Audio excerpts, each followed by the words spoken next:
Uncle Ernie was a rags to riches to rags character. He came from England with virtually nothing with my grandfather, and by virtue of accepting shares instead of pay for his work alongside Harry Oakes, he became worth $13 million by 1936, which is about $200 to $300 million today. 1936, the peak of his wealth. In 1949, he died. He had 12,000 left.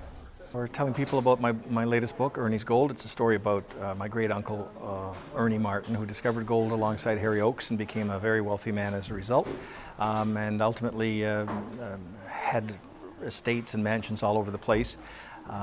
He died, however, with not too much left. He had a very interesting life. It was a rags to riches to rags story, and in fact, Ernie's Gold tells the story about how he made his money and the discovery of gold, working alongside Oakes, and the things that led to his increasing wealth, and also ultimately to what was left, which wasn't much.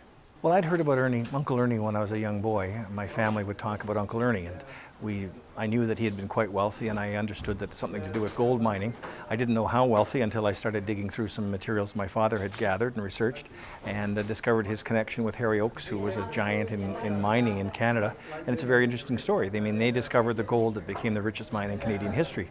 And it was a fascinating story, and the more I got into it, the more I thought, wow, this deserves to be told. And a lot of people know an awful lot about Harry Oakes. There have been books and movies about him, but no one knows anything about Ernie Martin. And this is the first telling of the story of my great-uncle, my grandfather's brother, Ernie Martin, and how he discovered gold.